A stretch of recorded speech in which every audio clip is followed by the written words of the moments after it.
What's up, everybody? Welcome back to another episode of the Playmaker Podcast Live. As always, got the main crew in here. We took a little break, a little Christmas break, a much needed break. We're on episode 10, so we've done this. Is going to be our 10th episode as we continue to chug along here. But let's go around the horn and let's just kind of say what's up. I want you guys to let me know how your guys' Christmases were. So let's start with. We'll actually go Nate, Brady, and then Balls. So, Nate, what's up, man? Tell them how you feeling tonight and let us know how your Christmas was, my guy. Hey, that be feeling good. Glad we had the podcast back. That wasn't much needed break for sure. I went to Philadelphia, hung out with some family on Christmas, and then actually yesterday I went to the Sixers Wizards game in DC. So I was able to finally see Embiid in person and Nice. everything. So yeah, that was a good break. Definitely was a good break for sure. Nice. Brady? Yeah, it's good to be back. Missed it last week. I know we took a break, but it's good to be back talking sports with the guys. Christmas was good. Hung out with some family. You know, it's always an interesting dynamic when you got a party going on with some football games on because there's the you want to watch the games, but you don't want your significant other to be upset with you. So you got to convince everybody to be invested in the game. That's the way I found to figure out how to watch some football. But no, it was good. It was a good week. It was a good weekend. Spend some family time. Awesome. Balls, talk to us. Yeah, man, it was awesome. A little bit of time to relax and, catch some things up around the house. Ever since the whole quarantine COVID thing, we've kind of changed our Christmas, and I just keep it to me, the girlfriend, and the kids. And I'll tell you what, it's really neat because I make a big meal. We have supper together, and it's really nice. We actually dress up, sit down at the table together, and it's neat to enjoy each other's time. And then when we were done, we watched a movie. So new Disney Encanto, pretty good. That's awesome. And I think that's important because I think all of us, as our lives become busy with work and life and everything, and if you got younger kids and they're in sports, you're running them around, you're doing this, you're doing that, you just don't take enough time to sit down and enjoy each other's company and actually spend some quality time together. It's just as crazy as it sounds. I think that's kind of the normalcy for a lot of families. I mean, it just doesn't happen very often. So glad you got to do that. Hope everybody had the opportunity to do that. Hope everybody had hot meals during Christmas. Hope you were around loved ones, had people around. I was thinking about firing up just a live hangout like Christmas because I really wasn't doing much Christmas. Everything was like Christmas Eve, all day, all evening, the night, the early morning, and then Christmas Day was just watching sports, which I didn't mind. I didn't have anything else going on because the kids are with their mom and whatnot. But it was a good time. It was a great time. I want to take a moment. Everybody who's in here, anybody who is in here, as people roll in, it is our boy Joe Mansman's birthday today. So if we all could, anybody who's in the chat or whatever can spam some birthday emojis, wish our guy a happy birthday. I don't know if he's in the chat yet or not. But either way, just let him know I do see him there. He is there. So happy birthday, big dog, man. We appreciate you around here. You're always hanging around. You're always supportive. Always a supporter of the channel, and I appreciate you more than anything. I appreciate your friendship as well. So hope you're having an awesome day. Happy birthday to you. So what we're going to do is before we get into our playmakers, we're actually going to go ahead and spin the wheel and figure out who the winner is. For basically, I did a double up. So I did a 2-week, $60 instead of $30. So we're going to figure out who that is. But before we do that, we need to figure out, let's see, Brady, explain to them how they can win, how anybody can win this. Let me get this banner off because we're hiding our boy Nate. He's at the bottom. How anyone can win this money each and every week. Yeah, so every week at the beginning of our show, we spin, like Deafness says, to see who wins the money that Deafness is so graciously putting up every week. And to enter that, you after this episode posts, so after the completion of the episode, it should post a little bit after it's done. You go into that video and you leave a comment. Let us know how you liked last episode, any questions, comments you might have, questions or discussion topics you want us to talk about on the next podcast. And that'll automatically enter you into the next week's wheel. And then we will spin again to see who wins next week. Absolutely, man. You couldn't have said any better. So here it is. A little disappointed. We got 12 comments. I think we got one doubled up. And I'm sure your dad was busy with holidays and stuff. He didn't even get a comment in here. He's usually got 3 or 4. Yeah. But it's all good. That's who we got. I think I got everybody in here that was on the list. I got you in there. And you can put as many comments, questions, topics as you want every week, but you only get 1 entry per the deal. But we love your questions. We love your comments. We don't care if you double them up. So I always shuffle the names 7 times. We spin that wheel, and whoever it lands on is the winner, and it's going to be $60, either PayPal or auction credit. So it's totally up to you. So here we go. 1, 2, 3, 4, 5, 6, 7. So we got Nar, you at the top, Cody at the bottom, and here we go. Good luck, guys. Good luck.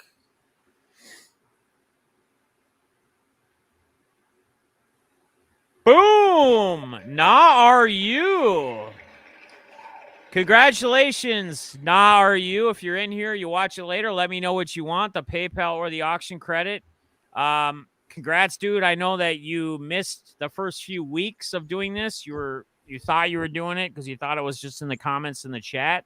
But congratulations to you. 60 bones, man. 60 bones. So congratulations to you. Let's get rid of this and let's move on. So we're going to go with the Playmakers. I guess I'll just start with mine and then we'll roll around. We're going to go. So we're going to go me, Balls, Nate, and then Brady. Okay, because then we're going to roll into the segment of his sport. What's that? Jeff, can I say something real quick, too, before? Yeah. Something serious, guys. A lot of the community may already know. Def put out a really good video this weekend. I don't know if you guys all remember Henry Martinez, Mr. Meow Meow in the chat. Unfortunately, we lost him. He passed away. So, just take this opportunity, reach out to a friend that you maybe haven't talked to in a while. Tell them you're thankful for them. Let those people know how you truly feel about them while they're still here. So, sorry, I hate to do that, but I want to get that out of the way, and we'll move forward and have a good podcast. But I feel bad if we don't mention Henry, and God bless Henry and his family right now. Yep, it wouldn't be it wouldn't be right. And I appreciate Balls. I appreciate you bringing that up. Because people are important to us, right? Just like this community. This community is about the people. The hobby is one thing. It's fun. It brings us together, but it's the people that really make it. That's really what it's about. It's about each and every one of you guys. It's about building connections. It's about the generosity of people. And you can be generous in more ways than one. Generosity doesn't mean just you racking everybody or spending a bunch of money on a bunch of people and giving that. Generosity can just be being kind, being positive, reaching out to other people, being a shoulder to lean on, or being a voice to listen, or ear to listen, and a voice to talk back to somebody who may be going through something or a tough time. They say one of the hardest things in life to be is a friend, and it's for real, because when you really need somebody, how many people do you know that you can actually rely on when you need them the most, right? They hang out and just have fun and do stuff. That's awesome. Anybody and everybody will be there. But when it comes down to the nit and grit and you're going through some stuff, it takes a real friend to stick around and be there and help push you through. And we have a lot of those types of people in this community, and I couldn't be prouder of it, man. So yes, very emotional time. Man, that was tough, man. That was definitely tough. But before we move on and before we talk about our Playmakers, to lure into all that, I always say everything happens for a reason, man. And how weird for us to get that information at that time, at a holiday time, at a family time, it brought reflecting on family and life and everything else to a different level by losing somebody or hearing about losing somebody that's close and within the community. So again, as much as I don't ever want to see us lose anybody, things in life they happen for a reason, man. It's crazy. It's crazy as it may be. So, all right, rolling into playmakers. I think any of us could have taken them. I threw it in our group chat and just said, hey, here's a couple guys that I could take. I can take anyway. It doesn't matter. But I'm going to roll with Joe Burrow.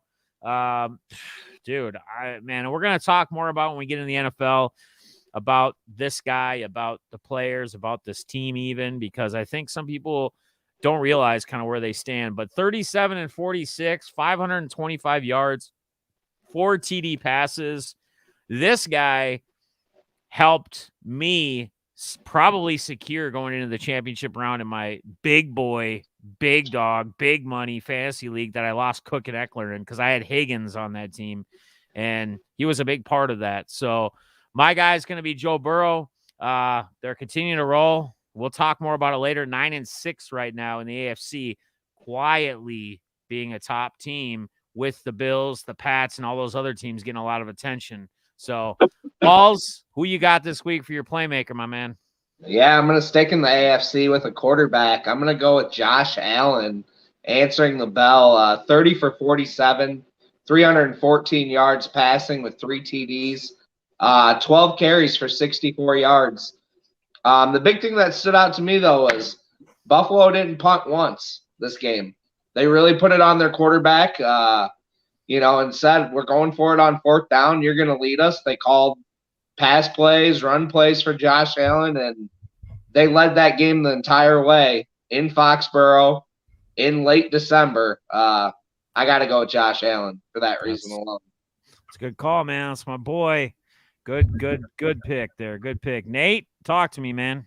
All right, for my playmaker, I'm going to go with another quarterback, but from the NFC, and it is Dak Prescott. He went 28-39, 330 yards, and 4 touchdowns in a complete blowout of the Washington football team on Sunday Night Football. And unfortunately, that win also helped the Cowboys secure the NFC East as well. So, however, I can't deny a great performance. And Dak, who has struggled the past couple games, it was a couple little dollars saying, is Dak healthy from the calf injury, this and that. So, he had a big game to kind of, quiet the people up. So, Dak, you are my playmaker of the week. Good pick. And guys, let's think about this. This is really the best performance from Dak in quite some weeks. And their offense has been kind of flat for a while. Yep. And they're still, look at where they're sitting. It's insane, man. It's absolutely insane. It really is. Good pick, my man. Brady, talk to me, man. Yeah, so my playmaker of the week isn't necessarily from this week, but it did happen in between from our last podcast and now. So I thought it would be really important to touch on it. And that is Mr. Steph Curry breaking the all-time 3-point record held by Ray Allen.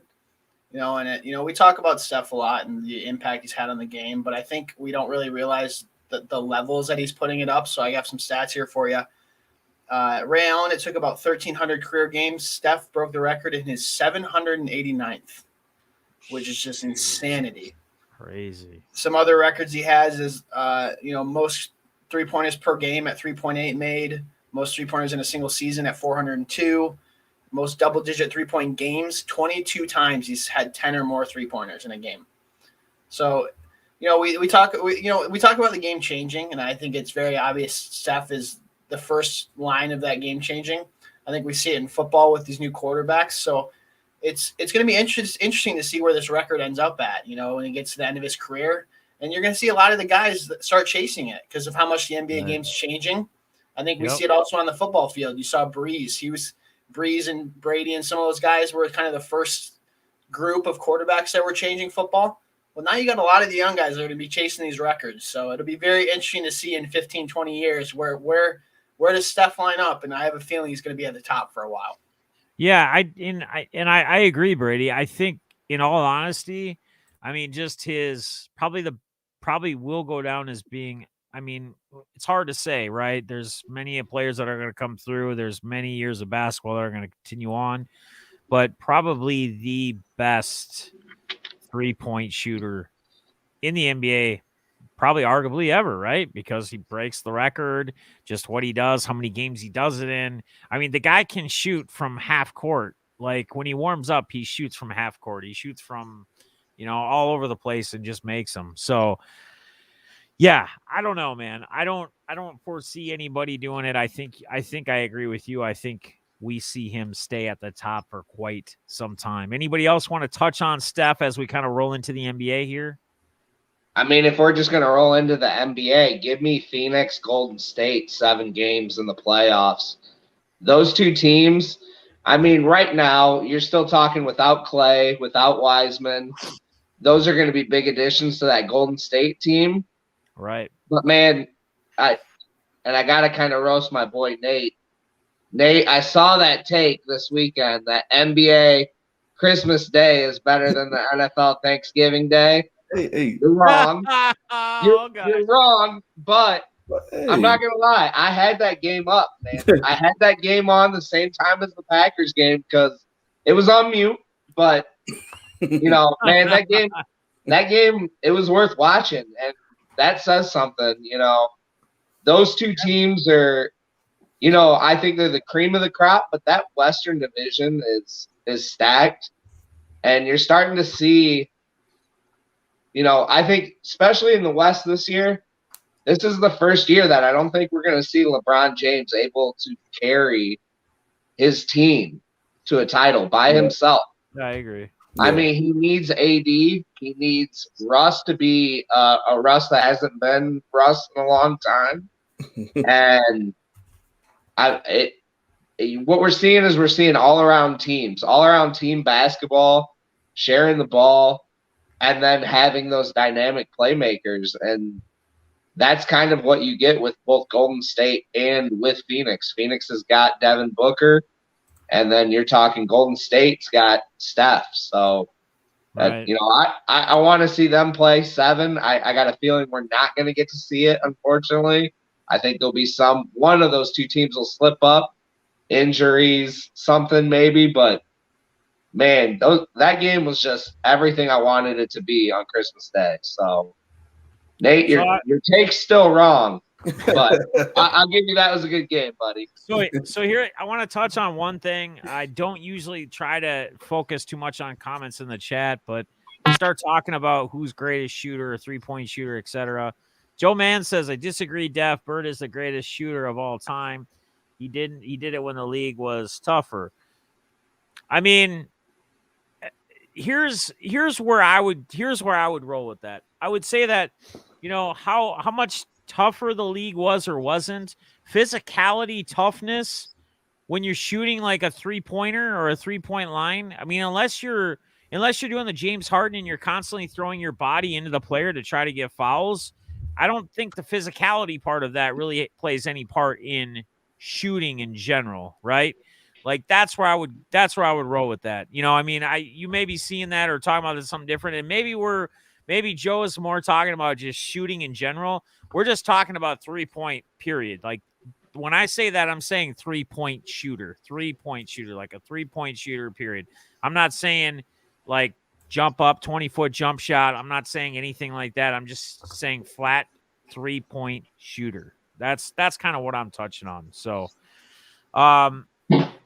what are your guys' takes, man? I'm seeing, I played, this is where we talk a little bit about DFS. We throw it all in the mix, right? This is what all is supposed to be about: sports, podcast, hobby, DFS. What are your guys' takes on, I know, Nate, I saw you tweet a couple weeks ago, and I kind of am on your side in a sense.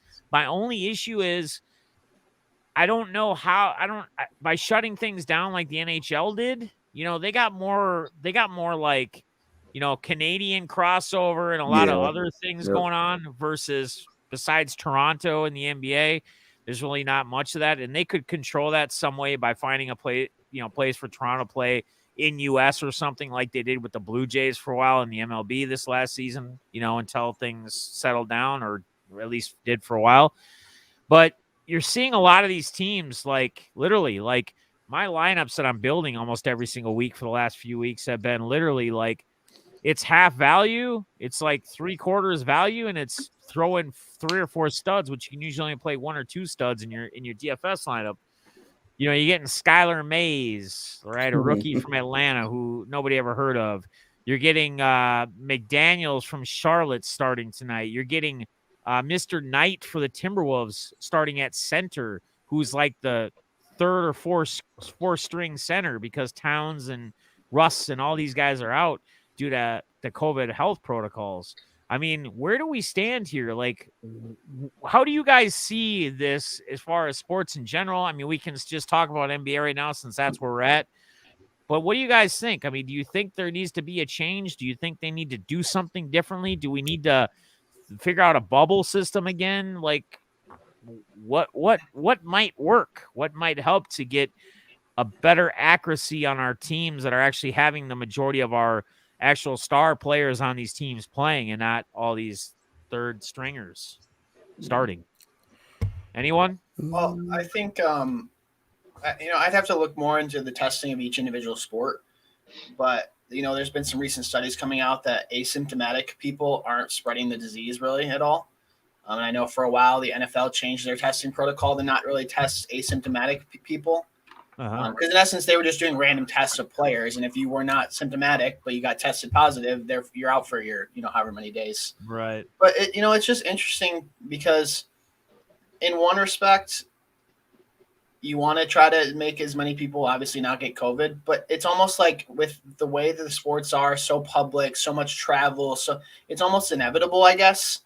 So in that sense, you just want to make sure that you're dealing with those people that do get the disease smartly, limiting exposure when they can expose other people. And then, I mean, for the NBA right now, the Bulls were decimated as of 2 weeks ago. But in the back of my head, I'm almost like, I'd rather have it now than playoff time. Oh, absolutely. So it's one of those things where every league's kind of going through it. For the NFL, unfortunately, I think it's going to be another couple weeks, and you're getting towards every game matters. So these are big moments that big teams are losing key players, and you never want to see that from a competitive standpoint. So it's hard to really figure out the better way that they can do a lot of these things. So right. Yeah, and I think part of it is we're still playing by the same guidelines. I know the NFL is still playing by the same guidelines as they had kind of last year almost. They've adjusted some things. We're 18, 19 months into this thing now, probably, if not more. Yeah. I think at the end of the year, or at least before playoff time, maybe they need to readjust all the leagues. Right. I think it was the CDC, if I read this correctly today. Now the CDC is saying if you test positive within 5 days, if you're asymptomatic, now they're saying that you don't have to quarantine for a full 10. They need to adjust based on those kind of things. And maybe they're following federal guidelines that we don't know exactly how that plays into the business of big money, because that's ultimately what's going to control it. They lost a lot of money last year with not having fans. They have to keep pushing this year to keep fans in the stands as safely as possible. If it comes down to it, they'll go back where there's no fans. Right. They don't want to do that. They don't want to do that, but if they have to do that to keep their product going, they will. Right, absolutely. Yeah, they don't want to shut it down completely, but I don't know. Nate, you got anything on that you want to touch on? I guess only thing we can say is that I think football, I think the NBA, NFL, I think they're gonna keep trying to try going as much as they can. I can see why the NHL shut down, because obviously they got 6 or 7 teams in Canada, and obviously Canada's been much more stricter when it comes to restrictions than US are. But I think the NBA, NFL, they're probably going to adjust to the new CDC guidelines, and then that should help players get back quicker, or maybe be able to test negative and not miss time at all. So that would be big, especially for the NFL heading to the playoffs, and then the NBA going forward. So it's kind of inevitable that might go see more players get test positive or things like that. So and here's the thing too, guys. We're already pushing for all-star selections, right? And as most of us know, all-star selections are more popularity driven more than anything, right? Yep. You get the Alex Carusos at the top of the voting at the start of the whole deal, etc. So it's more a popularity thing, which I never really agreed on. I thought it should be more based on performance, but that throws a kicker into that hole as we start getting set to start selecting all-star players. And a lot of these guys are missing weeks and months. And it's not due to a sprain, hamstring or a torn whatever or a bad back or this. It's COVID protocols. I mean, I don't know. Like, what do you do? I mean, again, I guess it's a good thing it's more popularity based in that sense, so that you don't really have to concern yourself too much with it. But at the same time, it's kind of silly as we continue to move these games, and sometimes we have a starting five that not one guy or maybe a guy was a starter on the team and is an actual starting player. So I think it's important also to recall. Thank goodness that this new Omicron variant sounds like it's a lot less severe. So Right. I think we're also playing with the same rules like that Boul said of last year, where COVID was a lot higher hospitalizations, a lot more deaths, right. and so maybe that's something the leagues have to adjust to as more data comes out and it says, hey, like it's going to spread more, but also it's way less severe. Right. Maybe it's a different protocol that needs to go into place, but that's all stuff that'll probably be decided over the next 6 to 12 months, I'm guessing. So, Yep. James, what's up, buddy? Good to see you, man. Yeah. So, and again, I'm just gonna kind of run down. We don't really have to touch much more on the NBA. We kind of covered, I think, the basis. Where we're sitting right now, basically top 5, top 6. Actually, I did this for Nate. I was gonna do top 5 teams, but I had to do my boy a solid just cause. Just do the top 2. Just do the top 2 first, and then we'll move to 6. Yeah. So we got Nets, Bulls, right? Yeah, we got Nets 22-10. We got the Bulls. What are they?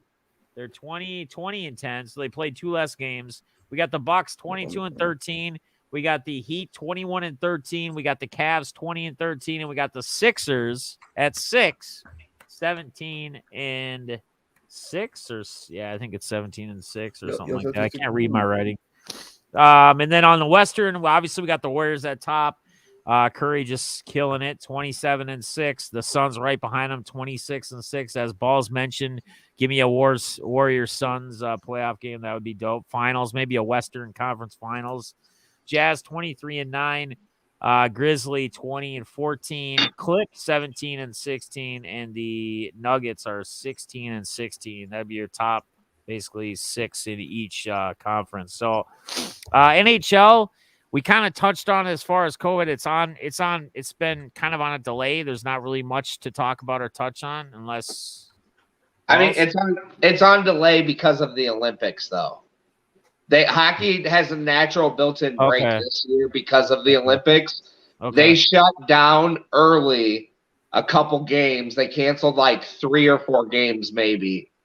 Okay. I thought the NHL announced that players were not going to be participating in the Olympics. But that's why that break, they haven't closed that break yet. Gotcha. So they opened it a little bit early. So now if they want to make those games back up, they're going to do it on the back end. Gotcha. The way it sounds. They still want to have that natural break in for the Olympics that they would have had. But no, they aren't. It doesn't sound like a lot of the players are going to be able to go now. Yeah. Right. Okay. Yeah, so I mean that's about all we're really going to touch on with that right now, with not a lot going on. I'm going to touch on the NCAA basketball, and again, this probably updated because once I did this list, Brady can probably pull it up for me. I'm going to run through what I had earlier today when I was doing my notes, but it always comes out on Mondays at like 5 or 6 o'clock. So by the time we did that, I don't update it. AP top, the top 25. We'll just go top 5.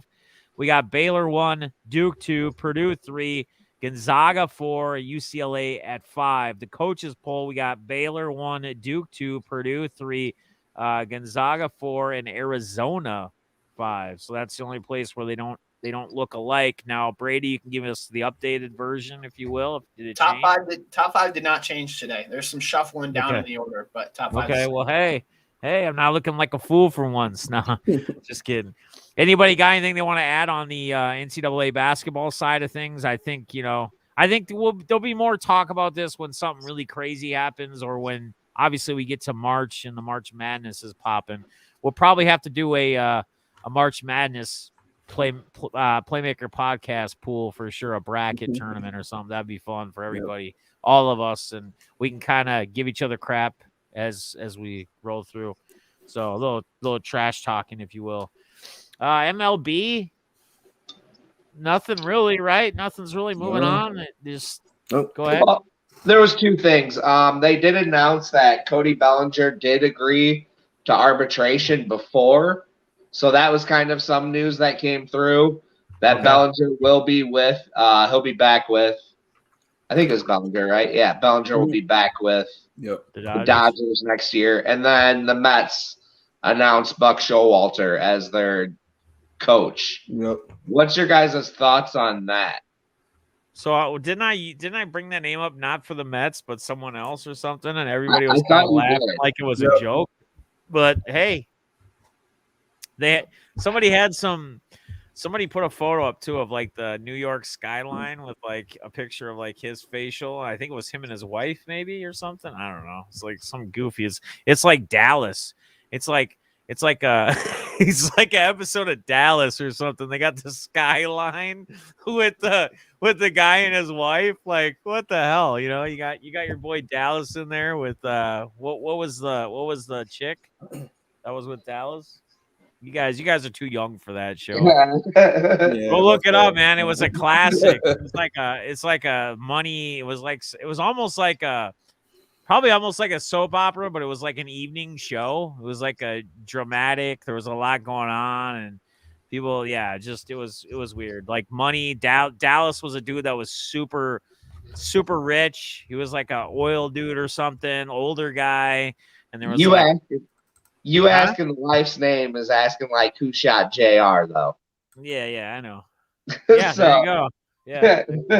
Yeah, there you go. So anyway, all right, let's roll into some college football, huh? We have had some bowl games, not really significant bowl games that were canceled, etc. We got a lot of bowl games coming up, right? This weekend we got the playoffs coming up, right? Yep. Playoffs? You talking playoffs? Yes, we're talking playoff. We're talking college football playoff. So let's run through it. Balls. What's your predictions? What's your takes on the playoff games? Well, I know right now it sounds like Georgia is dealing with COVID issues. What that does, maybe some availability issues. I don't know. Is it the quarterback? I thought he was on the list at one point, but I don't know if he still is. I would still take Georgia, even if they're without key players against Cincinnati. I mean, Cincinnati is going to have to play their best ball game. Georgia plays Michigan, Cincinnati, and Bama. Oh, it's Cincinnati and Bama. Well, I would still take Bama. I'll take Bama. Cincinnati, I mean, I like what they got going on, but I just don't see them matching up with the speed of the SEC for 4 quarters. Georgia, Michigan. Oh, man. Do I got a coin? Huh? I might. How about just jump on the bandwagon for your boy? Brady, I will say this. The way that they played, I've been talking about physical football this whole podcast and how that travels, that wins games. I saw that from Michigan over the last 3-4 weeks that they've played. I think they're going to continue that trend. They're going to continue to win in the trenches, and I think they beat Georgia. I think Georgia's kind of reeling. I think they would have, if they would have played Cincinnati, would have survived. But I don't think they're going to survive against Michigan then in that instance. And, I mean, if I'm riding with the team, give me the Big Ten team. I'll take in a game versus Bama. That's going to be just a lot of this. Who it'll come down to the quarterbacks, which Bama has the edge. But Brady said it before that Ohio State game. He started naming some of them players on that defense, telling them to step up, and I could see that again. So, and Brady, I feel like I'm going to jinx him if I take him, but I'm taking Michigan. I'm going to roll. I'm rolling with Brady. I got to go with my boy. So, hey, all right, we're going to skip Brady first. We're going to do him last. Well, he'll do him and then me. Or actually, you know what? We'll do Nate, we'll do me, and then we'll do Brady. Nate, you're up. All right. So, Alabama and Cincinnati. I got to go Bama here. Got to. However, I think Cincinnati might surprisingly keep it close. I think they actually might maybe get out to a quick lead and like early on, and then Alabama's probably gonna wake up and be like, okay, we gotta wake up. This is Cincinnati. We're the SEC, so they'll probably wake up and win the game. But hopefully Cincinnati keeps close. This is like for like the group of 5 teams to kind of like keep that hope alive in the future. But and then Georgia, Michigan, give me Michigan. Georgia really has played great competition, and when they did, Alabama, they got cursed down essentially. So Michigan's physical, they can run the ball. So Alabama, Michigan for the championship game. That's my. All right, I like it. I like it. So I'm in agreement on the Alabama. Although on the Georgia-Michigan game, I'm gonna have to take Michigan. I am not apologizing to nobody. I'm taking them, and I'm putting money on them. I got money on Michigan, baby. And you're wearing khakis. You better be in khakis. I'm going to wear khakis. I'm bringing out the khaki Harbaughs, baby. I'm putting money on the game. Michigan to win. Their defense is going to be a huge, huge factor in this game. Hutchinson, our boy Hutchinson's going to go crazy ham. He's going to have the Army, his face all painted and shit. Cross whatever he wants to do. He's going to be in the faces of everybody. And then your running back, your boy Hawkins or whatever is Hawkins, he's going to have another monster game. He's going to bounce back with a huge game. And they're going to win. Put money on me. I got money on Michigan. I'm going to be booking it. So Michigan and Alabama. And I think Alabama, I think I kind of agree with Nate in the beginning of the game. I think for a while, I think maybe it stays a little bit closer, but I think Alabama starts to put the pedal on the gas and then they start to spread. Yep. And I honestly think they win by more than that 13.5 spread. And I think Michigan probably pulls it out by like 3, wins by like 3. So that's my take. That's my take on it. Brady. So you're going to tell us Georgia now, aren't you? We're all on Michigan.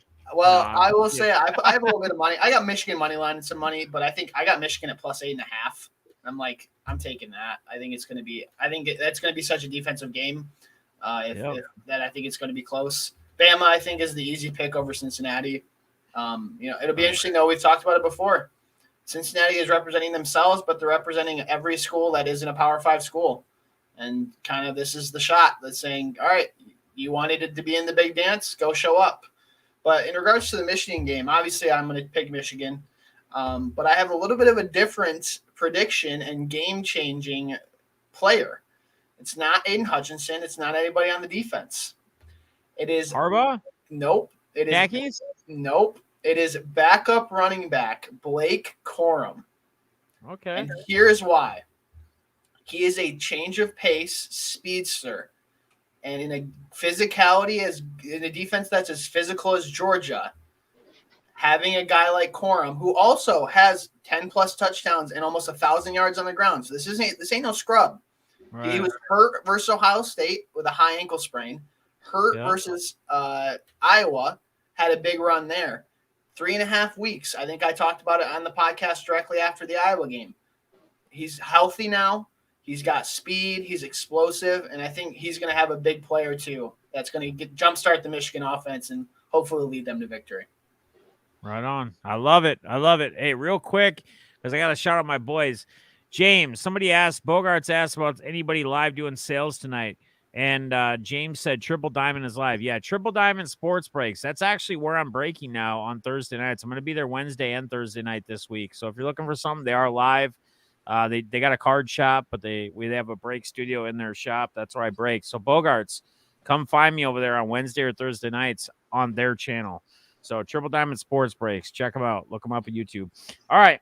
Anything else? Any other games we want to touch on in college football? Is there anything you want to make note of? I mean, I know they don't have importance for national championship or anything, but is there anything that sticks out? Ski-U-Ma, my Gophers. Hopefully they can get a little bowl win. Yeah, there's a couple good New Year's Six bowls out there. Obviously the two that are for the playoff, but Oklahoma State, Notre Dame. You got Iowa, Kentucky, or Ohio State, Utah, Baylor, Ole Miss. That's Ole Miss, Baylor. I think it's going to be a good game. Yep. I honestly, so Nate made the argument, right, that the NBA Christmas Day is better than Thanksgiving. I'll push back on that because the NBA games just don't simply matter as much as the NFL games, right? There's 82 of them versus 16. But I would say NFL on Thanksgiving, Christmas Day basketball, and New Year's Day college football. Those are 3 fun days of sports. If you're a sports fan of any of those sports, those are days you look forward to. So right.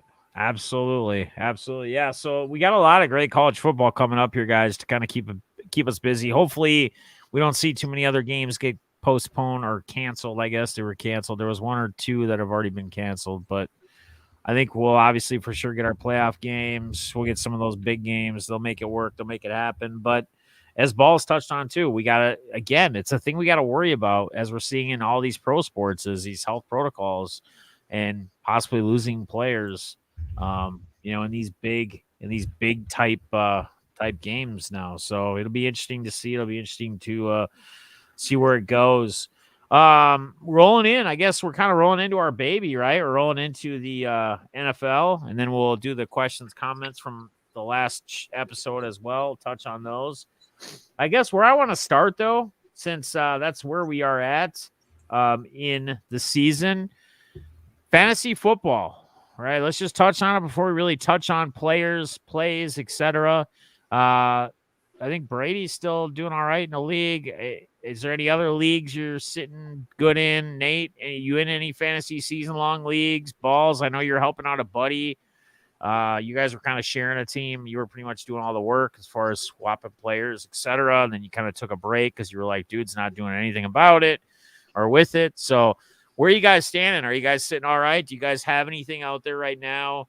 You looking at championship runs, right? Three of them in the championship? Three of my 4 teams are in championships. 2 are for money, the one that we're in deafness, then I have another league. But my biggest money league, the number 1 seed popped off against me this week, and I needed Myles Gaskin to have a big game tonight, and it's not going to happen. So Right. Yeah, it's kind of like the guy I'm playing in my huge money league, like the big boy auction league, ESPN league, that I lost Cook and Eckler this week on. Somehow the fantasy gods helped me out because Stafford shit the bed, and luckily his best option was Heineke, so Heineke didn't do anything better.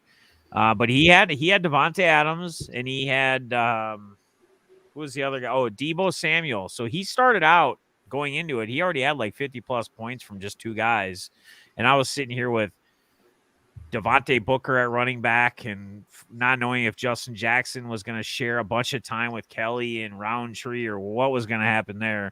Luckily, Jackson went off. Luckily, Higgins went off. Burrow saved my ass throwing all that to Higgins. So I'm up by like 45. He's got Devontae Parker left. I don't think there's I mean, he would have to break like a immaculate NFL record, and it would have to be like beyond the records for him to put those kind of points up to move past me. So luckily I'm there. But let's roll into it. So, I mean, we talked about Burrow. We talked about Josh Allen. We talked about Dak Prescott. A lot going on. The playoff picture is getting closer and closer and closer, right? We have a few teams that are kind of really sitting up atop. Chiefs, Packers, right? Cowboys. The Bills beat the Pats, right? We touched on that with Josh Allen as a playmaker in New England to kind of solidify that conference there. Bears get a win this week. Vikes lose. Packers win, right? A lot going on. So my question to start this NFL talk, I guess, to really dive into the NFL talk is, as of right now, where it stands, who is your top 3 for MVP, and who are you picking as of right now for your MVP player of the league? Top three in order, or you could just say top 3 and then tell us what your top 1 is. Who's your top 3 for MVP, most valuable player of the NFL as of right now through week 16? I think it's a 2-man race, personally. I do too, but some people would argue that Jonathan Taylor should be in the mix and Cooper Kupp should be in the mix. Yeah.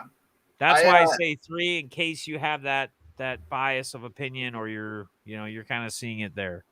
You could just give me 2. If you want to just give me the 2, tell me which one of those 2 you're running with. I'll do 3. I'll do Brady 1, Rodgers 2, and I'll do Kupp 3. I think just Kupp, just obviously as a wide receiver with Stafford still putting up decent numbers, he's probably not going to win. But right. I think he's provided a ton of value, and he's having one of the greatest seasons a wide receiver's had in a long time. So I think he's worthy of having his name thrown up there, just like Jonathan Taylor. The best wide receiver, the best running back, they should at least be in the conversation. I mean, it's such a quarterback-dominant league that it's going to quarterbacks always win it. Stupid. It's going to take something stupid for another position to win it, but okay, my gut says Brady, though. I want Tom Brady to win. Okay, so Brady, and take all biases away from everything. What makes you, as of right now through week 16, what makes you pick Tom Brady over Aaron Rodgers? Taking biases away?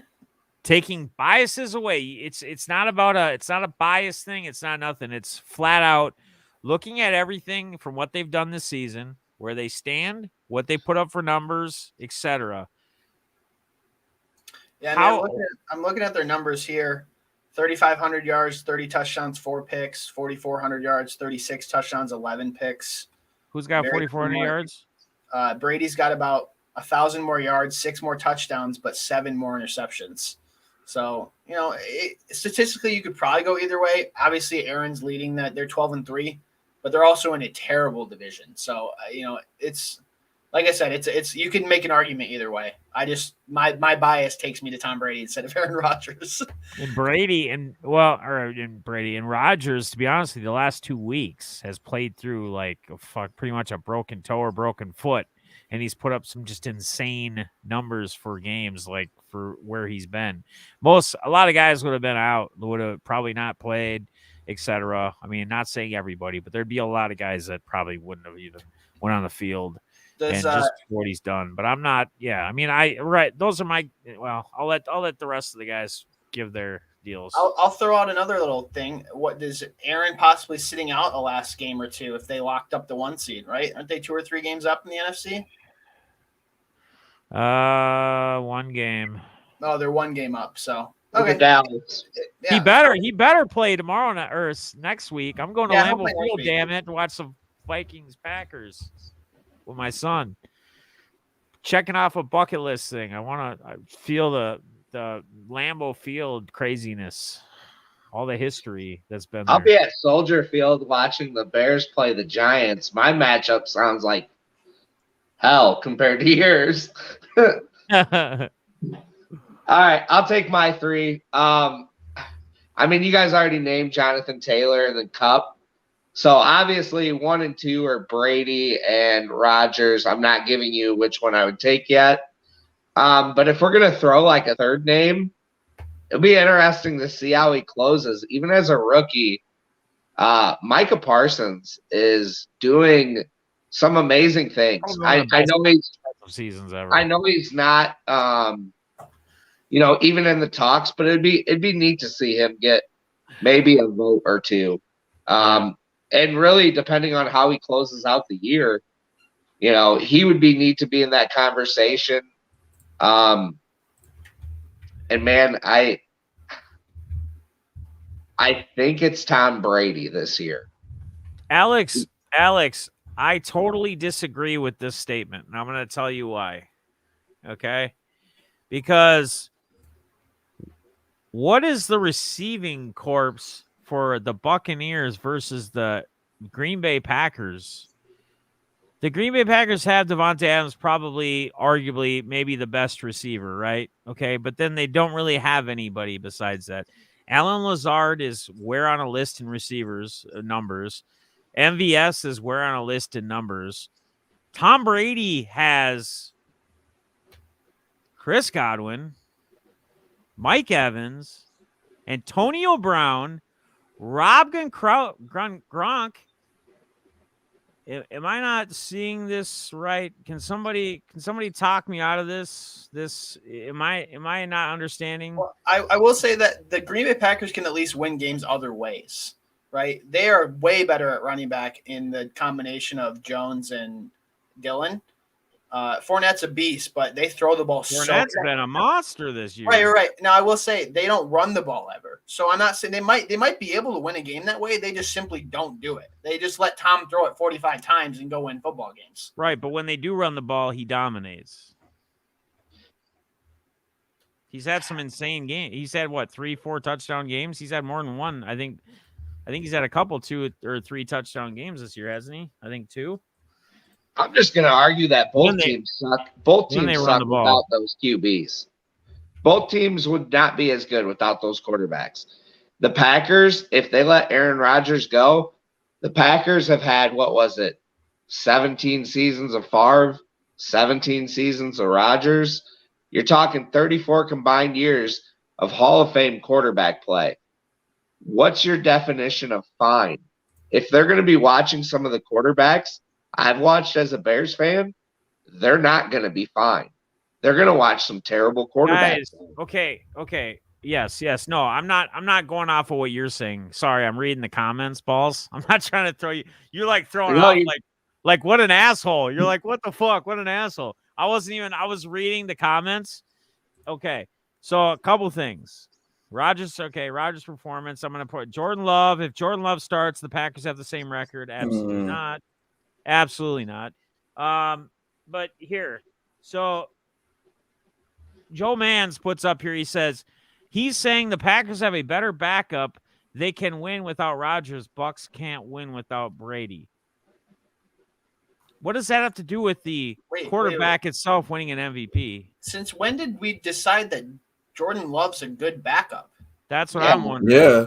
He's played a half a football game in his career. One game. In my personal opinion, if I had 3 top-tier receivers and 1 top-tier tight end, and I have to put a backup quarterback in there, I would say my chances of actually having success are going to be better than having 1 top receiver, Devontae Adams. Personally, in my own personal opinion, with a backup quarterback, if you took either backup quarterback, either way, put them on. You ran them on both teams per se.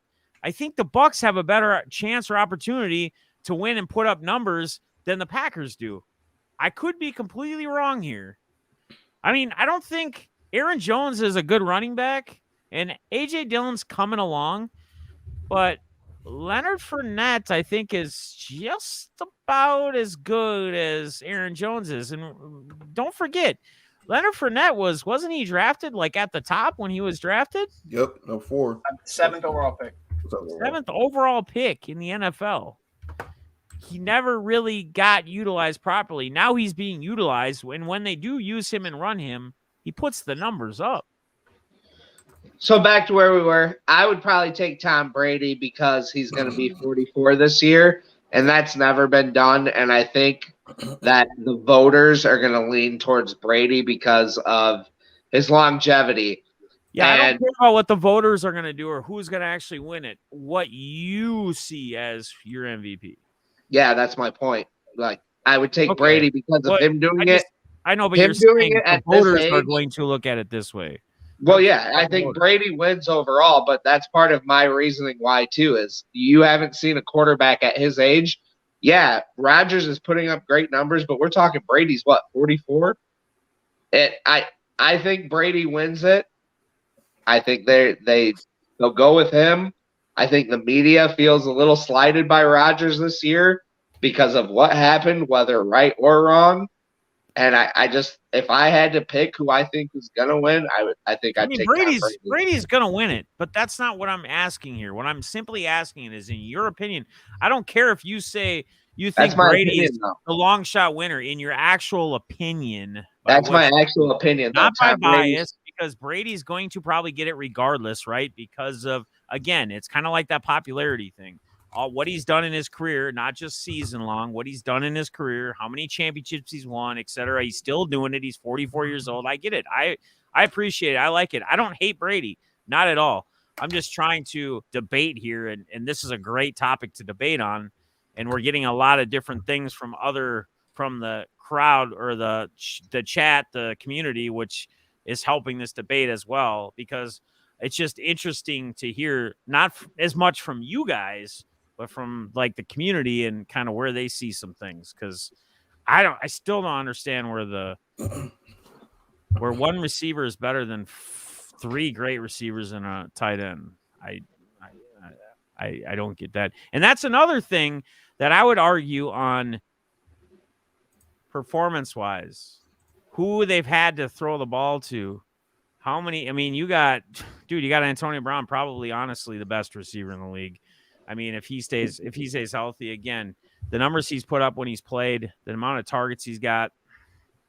I would probably take Antonio Brown before I'd take Evans, healthy, before I'd take Evans, or I would take Godwin. And I might stick him right there next to Devontae Adams. And again, if you look at his stats and his numbers from when he was who he was and who he's back to now again, they're right there matched up against anybody. So, but again, so that's some of the things that I'm trying to debate on, and I'm trying to look at, because we just look at, okay, well, he put up all these numbers, and I get it. It's a personal thing. It's an MVP, right? Most valuable player. It's not a team thing, but he has to throw the ball to perform. People have to catch the football for him, and a guy like Rodgers literally has one great receiver, and that's it. And that's what he's doing. I mean, it's just some things to kind of marinate and kind of look at. Nate, where you at on this, man? We've kind of left you out. Yeah, it's all good. I apologize. No, it's all good. Sure, we're on a good discussion going on. But my top three would be Rodgers, Brady. I would throw Cup in there as well. But honestly, I think Rodgers actually should win the MVP. My reason is that he makes that team, he makes the offense just so much better, I think, in my opinion. He makes guys like Al Lazard, Marquez Valdes-Scantling, Robert Tonyan. He makes kind of I guess I'm gonna say more obscure receivers. He makes them like better players. And obviously having Devontae Adams is obviously great, but honestly, Rodgers just being a leader. He's so accurate. He can make every throw. He's obviously a big reason why they've been 12-3. Obviously, the defense has been a little bit better recently, been more opportunistic.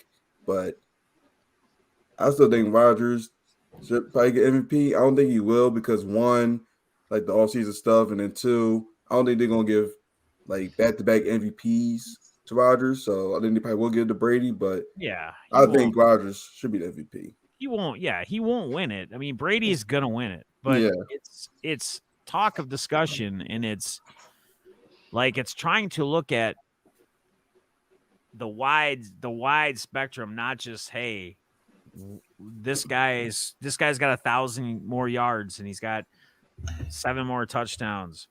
Well, yeah, I don't know. I mean, again, and then you can look at Brady, conference wise, stronger conference or whatever, division conference he's in, etc. I mean, there's a lot of different things you can look at, I guess. So I mean, personally, just by looking at everything on the board, and I love Brady, and I love greatness, guys. I don't hate LeBron. I love watching anybody who's great. I don't use bias to hate towards anybody. I would go Rodgers. I would go Brady.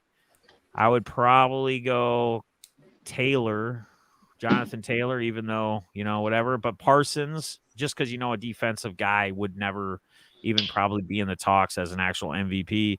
But Parsons, I agree with Balls, probably one of the best defensive, maybe arguably one of the best defensive performances in the season. Like, we'll see where he finishes too. So, Cup has just been amazing, dude. I mean, he's helped me probably get into a championship here. But I think it's hard and I think this is why quarterbacks typically win it and receivers don't, in my opinion, or a running back, is because if you think about it, like unless Cup had like 3 different or 4 different quarterbacks all season and he put up these kind of numbers, they're going to say, well, that's great. He did all this, but I guess you can look at yards after catch and what he's doing after he's caught the ball. Those are some things you could factor in. But ultimately, they're going to say, well, who's throwing him the rock? Who's throwing him the ball, right? So then you got to say, like, maybe Stafford's in that conversation, which I don't think Stafford is with the Bradys and with the Aaron Rodgers, in my opinion. I think he's close, but he's not there, right? So that's where I would say Cup probably doesn't. I mean, he would be top 4. Like Taylor, I'd say probably Taylor than him. Carson Wentz is – some people are saying now his performance, like as of late, could be top 10, like just lately. But Carson Wentz has not been a great quarterback. Like he hasn't been a solid, great quarterback all season. Look at what Jonathan Taylor's done running the ball, right? All Carson or whoever's got to do, hand it off to him. They're not dumping him, even though they throw him some passes, screen passes, etc. But his rush game has been insane. It's just a monster. So, all right. So that was a good. I enjoyed that. That's. We need more of that. We need more of debate stuff. We need to talk a little bit more on. So let's continue. Let's get on. What are you guys' takes on the Bengals? Guys, they're sitting 9-6. Joe Burrow just threw for 525 yards against the Ravens, which he threw for 400 and some against the Ravens earlier this season. Some people were talking about the Ravens defense, like shutting him down or this or that. I heard some talks on some different sports things pregame. He just blew him out of the water. Where do the Bengals sit in the AFC for you guys? Do they have even a chance of getting through a first round in the playoffs? What do you think? Well, if I'm right, the Bengals next week match up against Kansas City. So that's a good measuring stick right there. Are they for real or not? KC, they play KC. We'll see. Then I want to say week 18, they play divisional games. I want to say they have Cleveland. Yeah, Cleveland's not an easy game either by any means. They should beat Cleveland. Well, that'll be for Cleveland's playoff life, probably. And at the same time, you're talking that final week, Baltimore plays Pittsburgh. That game could have some bearing. I don't know exactly who. I didn't write down. The Browns and Steelers play next week. That AFC North race is going to come down to that last week. The Steelers looked terrible yesterday. Again, I mean, against the Chiefs, I get it, but they could win. I mean, they could win next week because they're at home versus the Browns, who Big Ben's owned his whole career, in his last probably start at Heinz Field Monday Night Football. I think they got a shot next week at that game, honestly. Baker's under a lot of scrutiny. It depends. That division is completely up for grabs. Right now, does Cincinnati look good? Yeah, absolutely. If Joey B plays like that, the big thing is I don't think he had a turnover that game. If they can protect the ball, And Jamar Chase didn't really have a big game. It was the other guys. They really tried to double and take Chase out of the game, and Joe Burrow just went to his next option. I'm not as sold on the Bengals as a lot of people are currently. I think now it's not an illness thing. I think if they bring back Lamar, can Baltimore, because Baltimore is currently sitting at the 7th seed, can Baltimore win out? And if Cincy loses one of two, what happens? It's one of those type of things. That AFC North race isn't being decided till week 18, though, in my opinion. Yeah. Well, that's the other thing to think about, right? Is the Bengals are a game away from completely missing the playoffs. The 8 and 9 in the AFC right now are the first two teams out. Chargers at 8 and 7, Raiders at 8 and 7, which is insane. And you have Miami. Currently, Miami is up 10-0 on the road. Right, so they're going to be 8 and 7. So you have the Bengals at 9 and 6, haven't clinched a division. Bills at 9 and 6, haven't clinched. How is Miami 8 and 7? I don't know. Have you heard of anything really about Miami all season? They had a pretty easy schedule. They played I know the Jets. That's just it. That's why you don't really hear about them. I mean, they're going to get smoked if they make it to the playoffs first round. Guarantee it. I don't care who they play. But hey, there's a lot of good games this week. Bengals, they have a lot of work in front of them, and they're going to have to win. I'm going to take the Chiefs in that game, but I wouldn't want to have to go play Cleveland week 18 for a spot in the playoffs. I mean, it's not a game I want to go play. Yeah, I'm kind of with you, Brady. The NFL got what they wanted by adding this extra week because there's so much parity right now that you're talking a team like a team like New England. They currently sit at the 6th seed. I heard something that, like, if Miami wins out, they play New England the final week, and New England loses the next 2 games somehow, Miami would own the tiebreaker. New England falls out of the playoffs. We're talking. That's just bogus, man. I mean, it's crazy, but it's silly. There's a lot. I mean, even look at Tennessee. Tennessee, that was, in my opinion, the biggest win this weekend was Tennessee winning to keep up on the Colts, because the Colts are the hottest team in football right now. But as of right now, Indy is going on the road week 1. Tennessee would be at home. Now, I mean, of course, there's 2 weeks left. Things can play out differently. But that was a huge win for them. Same with the Colts, though. The Colts missed 3 starters placed on the COVID list right before the game and still won. Darius Leonard, losing him is huge. And they won without him. I really think that we might see, Miami make a run towards this, especially if they win tonight. I want to say they play the Jets the final week of the season, or they play like the Jaguars. They play another pretty patty cake team again. So they've got an opportunity. I think it's just clear right now your best team is clearly Kansas City. Who's going to beat them? Who's going to go into Arrowhead and beat them? I don't know right now. Maybe Buffalo. I don't see many other teams. Buffalo and Indy are the 2 that I think I would put in that position that would win. All right. So this leads me into my next question. Who do each of you have representing, as of right now, who each one of you have representing the AFC and the NFC in the Super Bowl?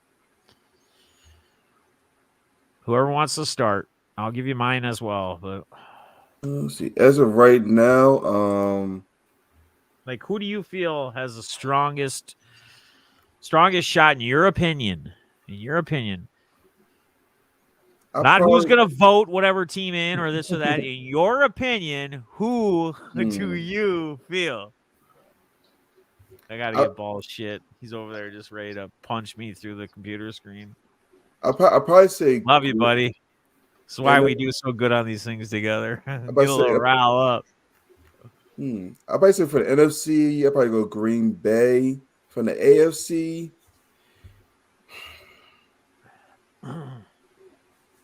let the man talk. Don't shake your head. I probably would go. I probably go. Yeah, I'm looking at it right now. I might end up going. I probably say Kansas City right for right now, but I kind of want to take the Colts though. But I probably say Kansas City right now. Okay, Brady or Balls? Who's up next? Brady, go ahead. Buccaneers. And do I think the Chiefs are going to make the Super Bowl? I'm going to go surprise. I'm going to go Buffalo. I think nice. I just trust Josh Allen. I don't know why. I might be biased. But obviously Kansas City defense is playing way better, so that's a dangerous team. Part of me feels like the Ravens if Lamar comes back. I mean, that's a team I don't want to play, but I'll go Buffalo. It'll be interesting to see if they end up getting a home game, depending on how these last 2 weeks go. Balls? Man, you turning your hat backwards ain't fooling me, Def. AFC, I'm going to take Kansas City. I just like the way that they're playing. I think in the AFC, that home field advantage is really going to play out. And in the NFC, give me Dallas. I think Dallas is really well-rounded offensively, defensively, and really their special teams is one of the best units in the league. That gets overlooked so many times that, Green Bay, that's one of the areas they struggle with. You have one big special teams mishap, you could lose a playoff game. I've said going into Green Bay, but I'm not taking them. So Dallas, Kansas City. Patrick Mahomes gets a second. All right. So I'm going to give you guys Buffalo is like my top one. If it's not Buffalo, I say Chiefs. But Buffalo, the Buffalo Bills represent the AFC. Mr. Josh Allen and company. And I think it's either going to be the Packers, my guy Nate here, or the Rams. So I see Bills, Rams, or Chiefs, Packers, or Bills, Packers. It's crazy, though. If you look at the NFC and the AFC, if I had to list the top 6 teams in football right now, I think it's the Chiefs and then the 5 other teams in the NFC, right? The Packers, Cowboys, Rams, Bucks, Cardinals. I'm not sold on the Titans. I'm not sold on the Bengals. The 4 seed are the Bills.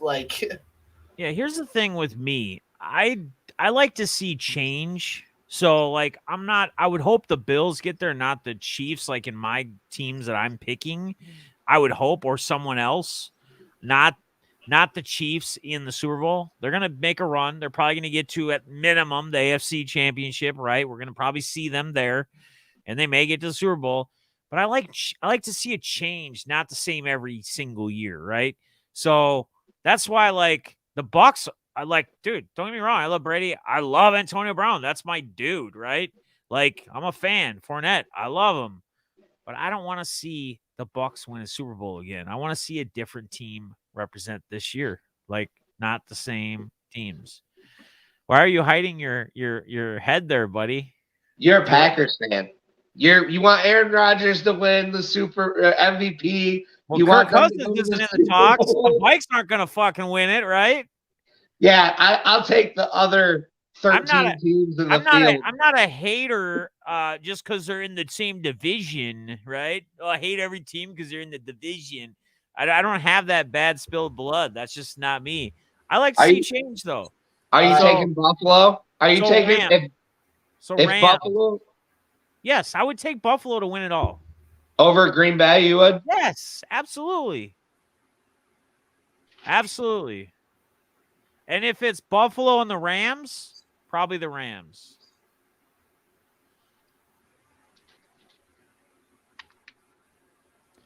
Because I want Stafford to go change the mindsets of everybody. Oh, can't win games. Oh, can't do this. Yet he throws for 4,000 fucking yards every season and fucking how many touchdowns? You can't do that. You can't do this. You can't win that. You can't win Monday night games. I hate when they do that on quarterbacks. It's who gives a shit? How often do quarterbacks play on Monday night? Like, fuck. Once a season every 3 seasons, like literally. It's like the dumbest shit ever. All right, what else we got? Who do you guys feel is going to be your surprise teams in the AFC and the NFC as of right now if they were to slide in, be in the playoffs, etc.? Who are your teams that you feel would be a surprise that maybe win that first round game coming in as wild card or sliding in? Is there any? I mean, some said even though the Colts wouldn't be, I heard Colts, but they're not really. They wouldn't really be a surprise, I don't think.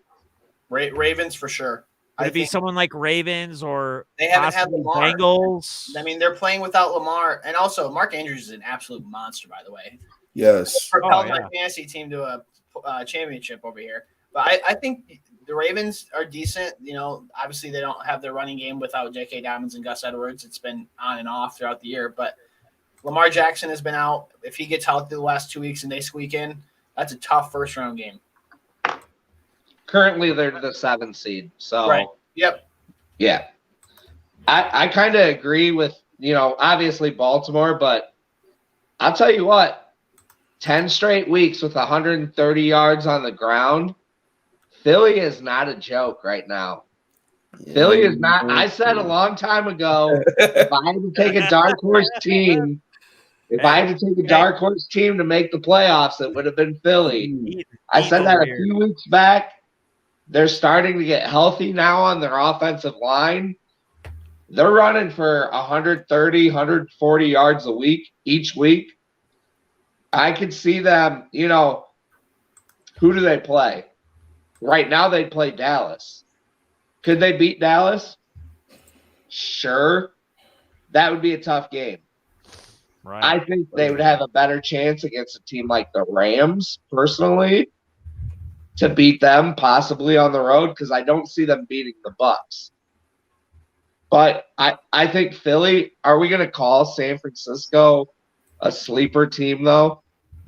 I mean, I think San Francisco is... It's just weird because they really don't have any kind of run game, right, at all. Like, do we think... I mean, I guess, I don't know. Could teams get in and surprise and get far without like any type of run game, just a solid pass game? I mean, if you say Debo is, but he's not really, I mean, he's a utility player. So he's not like a 3-down back, or he's not a guy that's coming out of the backfield every single down, like every once in a while. Right. So the question with them though is Jimmy G right now, his thumb. Right. Yep. Do they get production in the running game out of Trey Lance now? That changes their offense a little bit. I mean, I think Kyle Shanahan's a smart enough coach that he's going to put Trey Lance in really good positions to win. He's going to make some rookie mistakes, obviously. But I don't know if you consider them like a team, a sleeper. And they're a consistent playoff team. So. Right.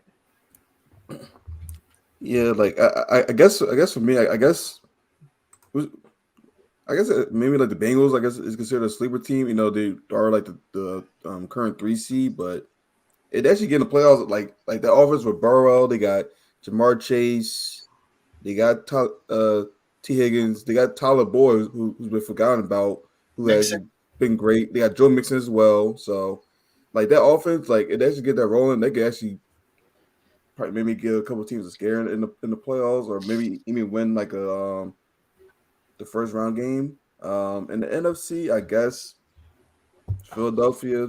If we could just continue the run game, They could definitely keep it some things close. Our defense has been more opportunistic with turnovers recently as well. So that's normally like the recipe to go far, like run game, don't turn the ball over, and force turnovers. So besides that, I mean, I'm looking right now. Maybe I guess maybe if Baltimore gets healthy, they can make a little bit of a run. Look at they've had to go through 3 quarterbacks like last few weeks. Just absolutely insane. Yep. So anything else for the NFL? Do we have any questions on the NFL? In the comments. Any questions from you guys? I know we've been kind of paying more attention to that, which is fine. We can do that more often than not. Yeah. Each week. So otherwise, we can move on to the questions and comments from the last few weeks. Like Brady said, the slate for next week is really good, though. Yep. There's a ton of playoff implication games all the way down the line. If you are a fan of football, this weekend is insane. You got college football Friday night. You got the Bowl Saturday, NFL Thursday, NFL Sunday, NFL Monday. Next week's podcast is going to be lit, fellas. Oh, yeah. Lit. You guys all better show up and tell all your friends, your grandmas, your grandpas, everybody. I want to see them all up in the chats. Let's go, baby. Let's light this thing on fire. Let's burn it down. Let's burn YouTube down. Yeah, I counted 8 games next week that teams are either in the playoff hunt or they're actually in the race, and it's going to affect seeding that they play next week. So it's a good slate. Huge. Gonna be crazy. Gonna be fun. All right. Well, let's get on to the questions, comments, topics. We were doing these by like sport, but we're just gonna it's hard for me to try to filter through and figure out when we're where. All right. So Jim F. We'll start with Jim F. Said missed this due to a power and internet outage. This was last episode. Replay though. You 4 are the best. My question is, do you think CBA lockout will affect the 2021 season start? Too much money on the line, I think. Yeah, I agree. It'll affect spring training, and I think you'll see a revamped spring training schedule and when players are allowed to go down there. I doubt it affects real games though. I think there's too much money on the line for them, especially after a COVID lockout the last year. Nobody wants to lose more money by canceling games. Right. It doesn't help anybody. I agree. Shaw Racing collects, great community member as well as Jim. Great stream like always, guys. Lots of great topics tonight. Cody Bittner, if you could go back and experience any sports moment live, what would it be? This is a very good question. Any sports moment you could witness it live, what would that be? That's a good one. I think I can see everybody's like wheels in their minds right now. Like, I got mine. All right. I wish I could have been in Cleveland for Game 7 of the 2016 World Series when the Cubs won it. I was able to be with I was playing college baseball at that time, so I was able to be with my teammates, and we had a big watch party and did all that. But I had some friends that I knew that were in the stadium, and they said it was just emotions like you could never imagine. So it would have been really cool to go and be a part of that. Huddle. Put that. We can ask that as well, I guess. We can, because there's not a lot of questions or comments, but this is more of a question that's going to be for now. So we'll address this as well after we all ask this last one. I was going to tell you to put it in the comments after the video is done as your question, but we'll probably have to ask it this one. Anyway, sorry, guys. Move on. I just wanted to let him know. Nate or Balls? I play say for me, I go back. It got to be Super Bowl 52. As the Eagles, that's our first Super Bowl win. That game was insane throughout. So yeah, that I definitely want to obviously relive that one again. Oh, Balls. I don't know the exact Olympics, and I'm blanking on the name because I'm on the spot right now. But you're good. When Hitler had to put the Olympic medal. He wouldn't do it. I forget the name of the racer. I'm blanking on it. But an African American won a gold medal at Nazi Germany. I think that would be the moment I'd want to be at if I had my opportunity, just because of the historical relevance. It's bigger than sports in that instance. Hell yeah. 1936, Jesse Owens. Jesse Owens. Yep. I kept thinking Carl Lewis, and I'm like, Carl Lewis is not right. And I knew it was either 34 or 36. Jesse Owens, the GOAT. Yeah, I would want to be at 36 Olympics with Jesse Owens. So since the only team that can win a championship. Wait, Brady, did you go yet? Yeah, no, I was just going to say that the bigger than sports thing, that takes me back to like the Miracle and some of those. There's just sports moments that are just like bigger than the actual game. Yep. Those would be awesome to see. Yep. I would say since my football team, my basketball team, none of them can win championships. So I would just probably say one of my favorite athletes, if we're talking baseball all time, Kirby Puckett, probably Game 6 of the World Series in '87 when he hit the home run to take them to Game 7 to ultimately win the World Series against the Atlanta Braves. And there's a very iconic story behind that where the team was completely down and out, thought they were going to lose it all. Going into Game 6, he walked in the locker room. He said, "Fellas, what's going on around here? You guys all look like you're dying." And they just didn't feel confident. He said, "You all jump on my back, and I'm going to carry this team." And that's exactly what he went out and did. Freaking epic, iconic. There's a lot of great. I think you guys, some of those iconic moments, but just trying to be more of a homie. And that's about as homie as I can get because that's all we win championships in year round is baseball. So baseball and old college football back in like the 30s, right? Gophers back in the 30s or 40s. It's been a while. Feels bad, man. Hashtag. All right. I can relate to that, Def. Right. That was a laugh of sadness. Joke's on me. I get it. I feel it every day. Nar, you 78. Hey, Dad. Oh, I'll say now we already took care of that. It's 21 last week. My question is this: even though this will be the first year for extra teams in the NFL playoffs, will this be a new trend in the upcoming years to add more? So thinking like adding more than where they're at now. I mean, I don't know. What do you guys think? What's your opinions on that? I don't know how much more we stretch it out because then it's like we're getting half of the league in, like if we go too far, like if we keep stretching too much. 8's the max. I kind of like it where it's at, I think 8's the max because you're not adding an extra week. You're just getting rid of the bye. And so, that it's how much money they want, right? I mean, that's what it's going to be. Right. And I really like the format that they have. Give them teams something to play for that 1 seed in the regular season. Because if not, say, for example, Green Bay and Dallas both don't have the 1 seed. The 1 seed's not wrapped up going into Week 18. If they're in the playoffs, they may rest their starters either way. Seeding may not matter at that point to them as much. Yep. Whereas if you get the 1 seed in the bye, it matters. So I like the current format. If we're going to argue, do they need to make it 8? I like the current format. Yeah, I do too. I think that's kind of where I feel. I mean, I like 6. 6 was a good number. Right. Too. Yeah. Right. Yep. All right. Cool. This is actually a hobby question from our boy Mark Morrell. He says, "Do you think NFT cards will move more into card collecting, or is it a fad that will go away?" Personal opinion is I think digital. I think it's tough for the digital thing or the digital scene to just kind of disappear or move away, just because that's where the world's going to. That's where a lot of things are going to. I mean, that's my opinion. I don't know. You guys might have a different take on there. And I honestly feel like that as I think we're going to get through a certain phase here. Like, they're still producing a lot of cards, physical cards and stuff.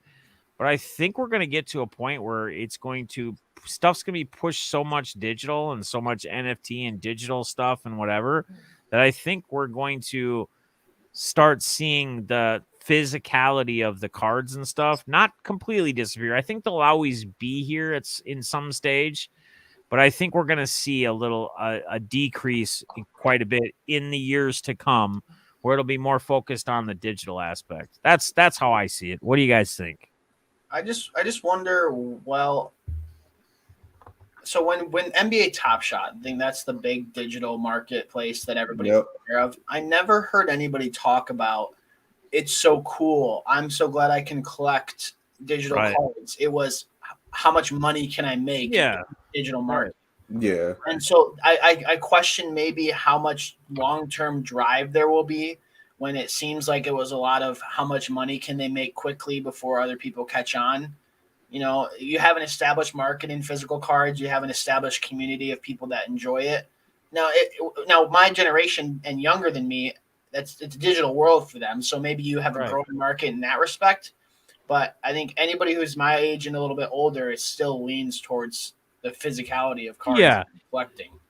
Blockchain, though, like as far as like the opening the digital packs and the blockchain stuff, not the NBA Top Shots as much, not like the moments, but the actual like physicality of like the cards, not as much NFT driven. You know, like that was his more question. I understand we're answering more of that, but that's why I was bringing up more of the topic of where I think things go more digital blockchain-ishy. Like, I mean, there's a lot of people that post, you see it all the time, posting like what they hit, like the LaMelo blockchain card that they pulled, or somebody hit like the 101 digital blockchain, you know, type card. So, but again, yes, it's more money driven. What would make me really nervous is if it does go digital, you're cutting out all of the LCSs. You know, they won't move to it completely. Right, but that's what I said. I don't think it'd be ever complete. I just think if the more that expands, what happens to your LCS, to your common, that's those unforeseen, you know, details behind it. Yep. Okay. Balls, more attractive job opening at the end of the year, Chicago Bears or Jacksonville Jaguars? Where's our boy Alex? Did I run Alex out of here? Did I make him mad with my comparisons on Bucks? I hope not. I was just trying to debate, like, you know, that's what we like to do here. Debate. And I'll kind of give you guys my reasoning. I'm going to take Chicago, but obviously both teams have QBs, you know, high market QBs. Ownership in Chicago is not the best, whereas Shad Khan is kind of seen as an up and rising owner in the NFL. Jacksonville, I want to say, has the first or second most amount of cap space. So a turnaround is definitely very possible quickly. Where they still have their draft picks, Chicago does not. They will have a bunch of cap space, but you've got a defense that's aging. Multiple decisions to be made, obviously, there as well. So let me hear your guys' thoughts, you three. So what was it like the most attractive? No, yeah. Well, which team do you think's more attractive for a head coach to land? So if you were a head coach and those were your two positions you could take, Bears or Jaguars, which one would you rather go to? I guess I will probably say I might say the Bears. I might say Bears because like I think the defense is more established. I think I got just better playmakers on defense that I like. And then obviously having Justin Fields, got Dave Montgomery still there. Darnell Mooney's a stud. Still got Allen Robinson still there. Tight end, you got Cole Kmet, still young tight end. So you got some good weapons of offense. Your defense still good with Roquan Smith. You got still Akeem Hicks. You got other playmakers on their team too. So yes, Jacksonville has more like more cap and everything, but I think the Bears are still kind of more like I guess ready to win now. More talent, right? Yeah. So. Yep. Did you go yet or no? No, I think Chicago, and I'm going to go with market. I think just the market as for a head coach. Personally as a Bears fan, I think the job looks a lot more appealing if George McCaskey is no longer in charge of football operations. I think it's about time for him to step out, and I think Ryan Pace and Matt Nagy can both go with him. personally. I think the actual thing that will happen is Pace will stay as general manager, Matt Nagy will be fired, and they will bring in a offensive-minded coach next year to help with Justin Fields. And it comes down to two. Do you prefer Justin Fields or Trevor Lawrence? I mean, they're very similar. But I do agree with Nate. I think the Bears have a little bit more of already established building blocks than the Jacksonville Jaguars might have. You know, like you said, Mooney's a threat on offense. Montgomery's a good running back. They still have multiple defensive players that, I mean, Roquan Smith, obviously, a middle linebacker. He's going to get paid and be around. Yep. You have Jalen Johnson on the outside. He's a good cornerback.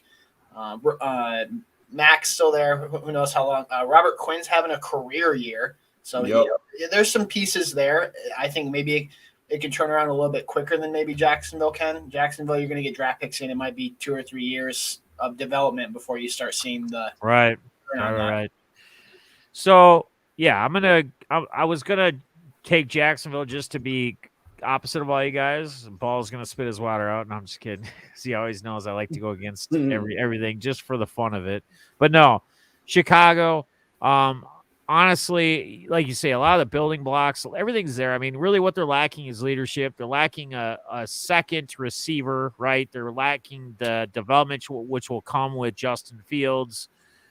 Pieces are in place. I think, they get the right staff there. Again, like I'm just a different type of sports fan and whatever, a lot of people, not saying everybody, but people have to hate teams because they're in the division. Like I've said this to Balls before, I want to see success. I want to see the Bears be a good team again. I want to see them win.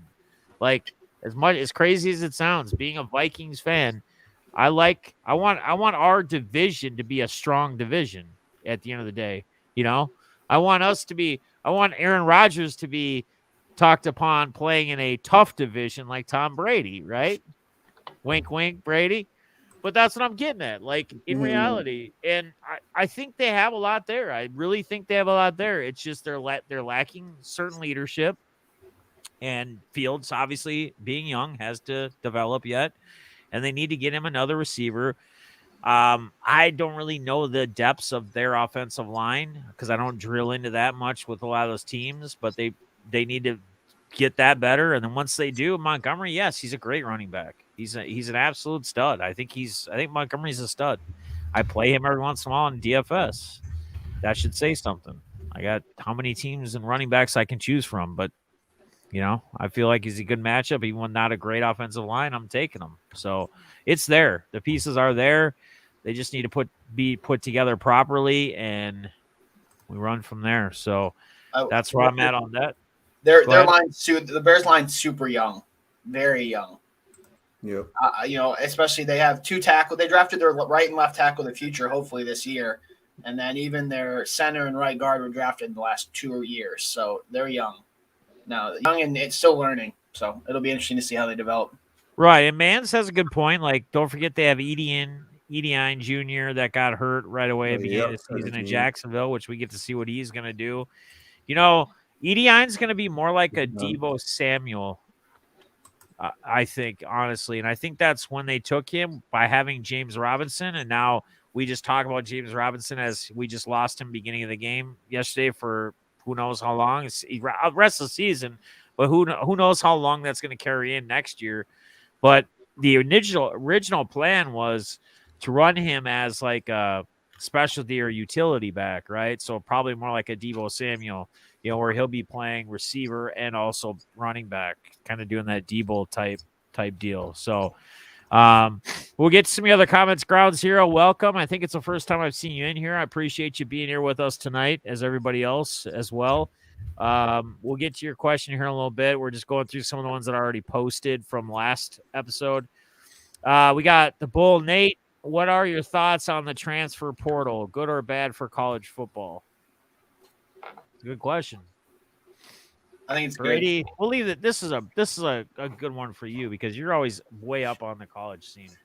I think when you give coaches the option to completely bail on their players midway through the season, you can't expect players to be committed to a university for 4 years. And you saw that this year with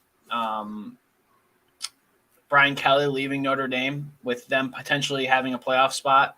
You also saw what's his name go to USC. I don't remember exactly what his name is. Oh, Lincoln Riley. Yeah, Lincoln Riley.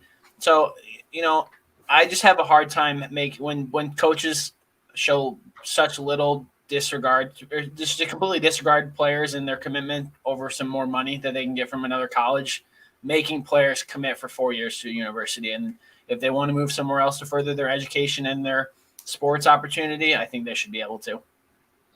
Balls? See, now this is where I think it's going to change with name, image, likeness.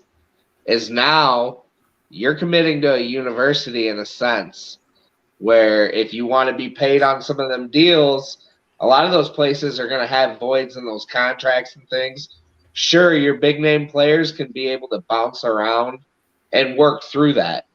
But if you're talking every day,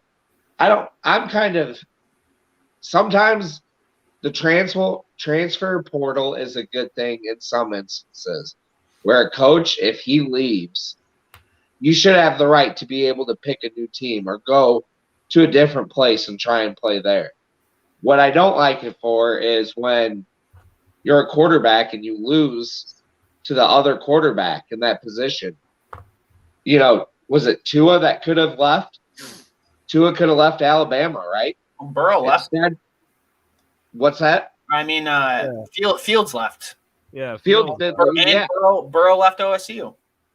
Yeah, there's a ton of quarterbacks that have left and done that. And I understand it in their particular instance, but you do have other situations where Tua stayed with his team and ended up helping that team for a national title.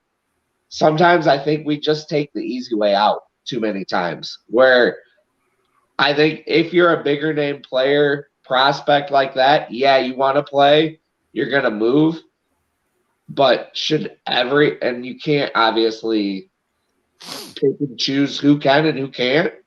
But I think you just see so many players just move now because they can't cut it where they're at too. Pickett's moving now too, isn't he? From from Pitt? Kenny Pickett, he's gonna go to the draft, man.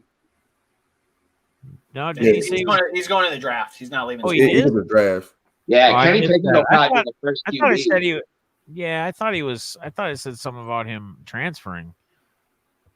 I don't know. I think it's a good thing that like when a coach leaves, but sometimes there's part of me that's like I don't know. Sometimes competition's a good thing, and a lot of people run from it when it comes to those things.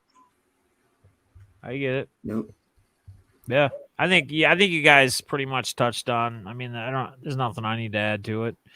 Was Nate's question, so he doesn't. I think he's good. Alex said, "How about the Jags? Who are they going to take in for their first draft pick? The Jaguars." For the Jaguars, I probably say they might go defense. They might take Aiden Hutchinson from Michigan. They might pair a pass rusher with Josh Allen. Him or Thibodeau, Kayvon, out of Oregon or wherever he's. Kayvon Thibodeau or whatever his name is. Yep.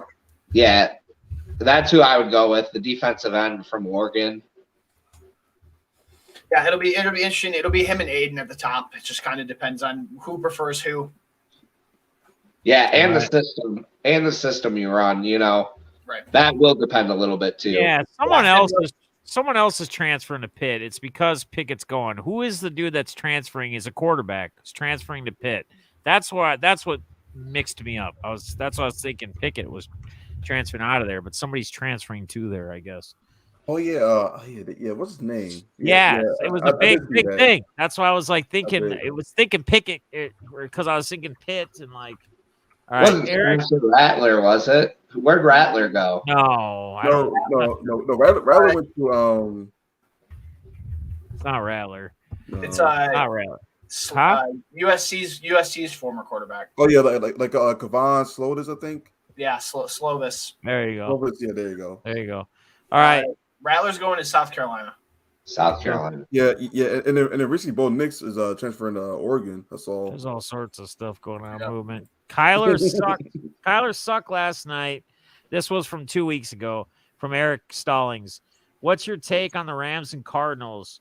Who's the better team? I know on paper the Cardinals have a better record, but they didn't play like it. So Eric Stallings says, in your guys' opinion, who do you feel is better between the Rams and the Cardinals, even as of now? Basically 2 weeks later. I think the Rams are the better team, personally.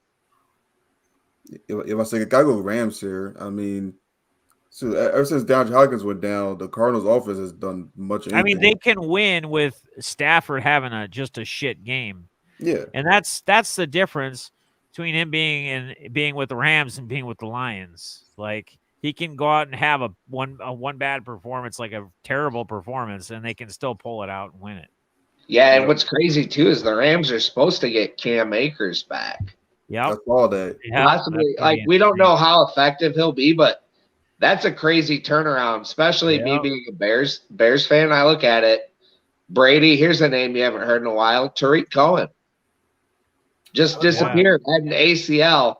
Cam Akers is back within a year. The Rams offense. I think the Rams are a better team too overall. Yeah. I agree. Brady, anything you agree? Rams over Cardinals, or? Yeah. I just trust. I don't know. I like Stafford. I do too. Weird saying that as a Bears fan against the Lions. He was the butt of all jokes in my household with a couple Lions fans. So, but great quarterbacks are the butt of jokes all the time. It's just it's the biasy that makes them the butt of the jokes from other people. That's all it really is. Like, did you guys watch that game the other night? Arizona and the Colts. Yeah. Why did Cliff Kingsbury kick it on 3rd and goal? Well, you need a touchdown and a field goal. But why wouldn't you just throw it on 3rd down? Clock stops. If you don't get it, kick it on 4th. You still need the onside kick either way. Yeah, that's the closest you're going to probably get to the end zone. Maybe I mean, maybe analytically, it's time and clock and everything else that, even if you're throwing it out in 5 seconds or whatever, who knows? And on 3rd down, that's crazy. Analytics are crazy. I was like, what is he doing? Yeah, analytics are crazy, man. But like, most people are looking at the analytics shit. Like, you have no idea. And like, until somebody actually explains it, that would actually know what the fuck, you know what I mean? And be like, hey, this is why this, or this is why this is how they did this, and this is what the analytics tell you to do. Yep. And most coaches that are doing shit analytically now and not old school are having great success. Like, in the long game, maybe not every time, maybe it doesn't work every time, but doesn't old school either, right? How would you fix the broken MLB Hall of Fame voting system? This is another question from Eric, or no, this is from Cody Bittner. How would you fix the broken MLB Hall of Fame voting system? Let former players vote. I like that. Yeah. Instead of let it be the guys that actually played the game. Why are we letting the writers choose? That it kind of always bothers me that, like, okay, in the NFL, you could bring back the class before, the year before, and those guys could have a say. It makes you more invested. I don't get why it always comes down to these writers that in baseball, they have this holier than thou kind of attitude when it comes to their voting. And it's like, just pick the best players from that era. That's all we care about. Right. We care about their numbers. Each situation's different. Each era's different. Vote the best players in from those eras. So I would argue that there needs to be a former player vote of some sort. I'll make a little bit of a controversial. I think the Hall of Fame committee comes out and says, unless a player broke an MLB rule while playing, you shouldn't hold anything against them in regards to, because a lot of these players have been linked to steroids after their playing days, have been linked in reports or whatever. Right. And it's like, it wasn't against the rules in the MLB for a lot of their career. And I think everybody has heard my rant in the past about the great history of baseball and how we've been trying to save the face of baseball, and it's filled with cheaters and terrible men and terrible people. and it's just part of the history. Like, there's no reason to try to part of cover the it up. game. It's Like, there's no reason to cover it up by trying to keep the hall as some sacred place when there are people who shouldn't even be in it if that's the standard. There are people who isn't now. Yeah, isn't the real saying like if you're not cheating, you're not winning or something like If you're not cheating, that's you're not a trying. line that people say all the time. Like, Yep. If you're not cheating, you're not trying. Yeah, there you go. Not trying. Brady, you say that the Hall of Fame is filled with guys that voted to keep blacks out of the game. Correct. But we celebrate Jackie Robinson Day every year. Yep. Let there be players to vote on it. Let the players speak their mind. I don't know how it's that hard to just say we are honoring this player's play on the field. We're not, just because we're talking about his play on the field doesn't mean we agree with everything this person's ever done or said. Like, it's the Baseball Hall of Fame. We are honoring the success that they had on the baseball field, not what their political views were, not what they thought about this or that. It's just hard. It's just this sacred thing that they've tried to keep, and it's just like it was ruined a very long time ago. I don't know what the point of all this is. Mm-hmm. Nate, what do you think? But they like those we got beat writers. Beat writers, you know, a player might have said something like to no wrong, or they might not like answer the question correctly. So they just at the end of the day, they're just hold grudges. So I agree. Like, have former players, or even probably not really former coaches, but I probably say former players should have most of the say in the vote, because, like I said, beat writers they tend to hold grudges on players or things like that. So yeah, like Jim and Huddle are saying 80% are current Hall of Famers, 10% is writers, 5% is current players, and 5% is fans. So that's how the voting is divided up. So there is a big chunk of it, but I think, honestly, you got to just eliminate the right. Even if it's a 10%, that needs to be eliminated. I think that's what Jim's suggesting, if I'm taking that correctly, because I don't think there's players that vote currently. Well, I don't know if it's current players, but are you guys saying, well, no, because Huddle's saying the Hall of Famers have a vote. It's called the Vets Committee. Yeah, it's after their current Hall of Fame window has already expired. So, for example, if Bonds doesn't get in this year, this is his 10th season, he could be voted in by the vet committee, but that'll come after his but not in the initial. But we're talking more like initial, like for guys, you know, how it would be set up initially. So yeah.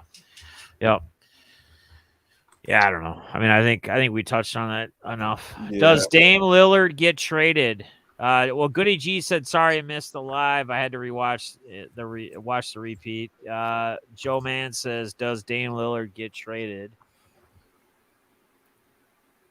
Does it get traded? Probably not. I mean, I think always get traded like if Portland is like a crazy package for him, but I doubt it.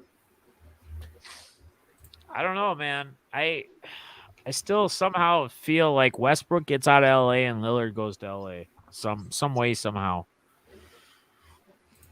I mean, they'll mortgage the future in that instance, because honestly, I kind of brought it up. I don't think LeBron is going to carry a team, so they need to start building around the next, which is AD in that instance. Right. So him and Dame Lillard together, they could probably, with LeBron, then you're talking title contention. So I wouldn't put it past the Lakers to try and make a move.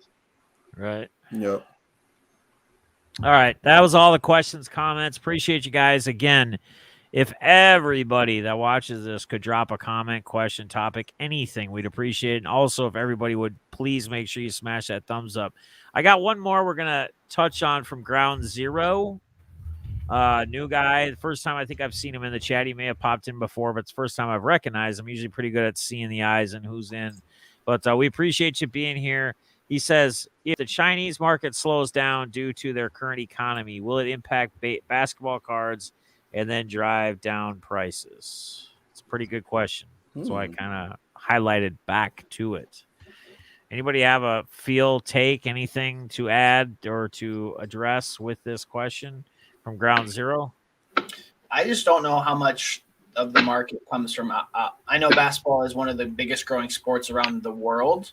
I just have no idea in regards to card prices where that distributes. Are they consuming cards at the same time that they're consuming, the NBA as a product?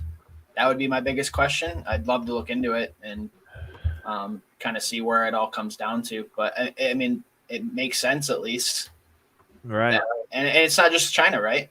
As the What's U.S. that? economy, it's not just China. As the U.S. Right. economy runs into some issues, if something happens over the Right. next 6 to 12 months, you're going to see a dip in the hobby because a lot of people, it's additional income they have. That's what they put into their hobby. So when stuff starts not going as far, people take away their hobby stuff and start putting it towards food and other things. So, All right. Anyone else? Good. Yeah. We're kind of burnt out. We're getting to that 2-hour we're getting to the witching hours, if you will. Like if you watch Red Zone, we're in the witching hours. No, I just don't know how to answer that. You have to see really the numbers into it and dig into it that way. Yep. We got to get to the analytics. Like all these coaches need to be analytical. Balls just shakes his head. But deep down, he loves me, guys. Don't let him fool you. He sits here and shakes his head, covers his face every time I talk, like in disgust. But it's only once you bring up the Packers. Once you bring up the Packers, I'm off. I know, because you just absolutely can't. You hate them, and yeah, the cheeseheads, if you will. All right, guys. You guys got anything else for anybody? Anybody in chat got anything before we wrap this up and go enjoy the rest of the Monday night game of whatever's left of it, or if it's even a game? I haven't even been paying attention at all. I got an update from Balls about our Bulls. 130-118 over Atlanta. DeRozan, 35 points, 5 rebounds, 10 assists. Levine, 30 points, 4 rebounds, 9 assists. Vucevic, 24 points, 17 rebounds, 6 assists. Okay. Ginormous night for those three without Lonzo Ball, who's in my Timberwolves are beating the Celtics in the fourth with 6 minutes left, 88-84, with no Cat, no D'Lo, no Anthony Edwards.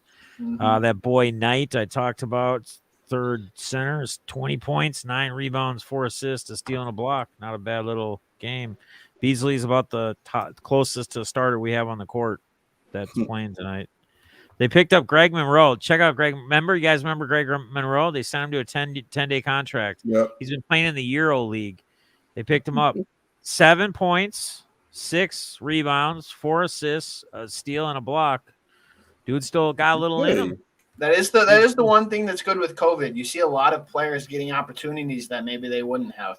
A lot of these 10-day hardship contracts, a lot of guys getting extra minutes, hopefully making themselves some money. They have a good opportunity out there. Exactly. Hey, did you guys see ISO Joe? Yep. ISO Joe is back. He even said he thanked Ice Cube for having what is it, the three league or whatever it is? Yeah, the big three. Yeah, the big three. Yep. Yeah, that's pretty cool to see him back. He's a baller. Yeah, like it was good to see him. It was good to see Isaiah Thomas back in there too. He signed a 10-day contract. It was good to see him back. So yeah, like that was good to see like something like like I say, older guys get back in the leagues. Try to prove they can still ball a little bit. So bring back J.R. Smith. Yeah, that's who I want. Yeah, let's put him on LeBron's team so you can forget the score. Right. Let's do it. All right, you guys got anything else? Otherwise, we're gonna wrap this baby up. We're officially about at the 2-hour mark. So, again, guys, appreciate each and every one of you. Make sure, please leave a comment, a question, topic, so you can win some money or possibly win some money.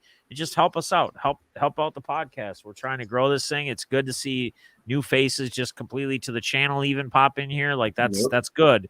Trying to work on doing some more upload videos on other things because that's the only way you really get recommended. Lives don't recommend to YouTube. That's just not how their algorithms work. So trying to work on that.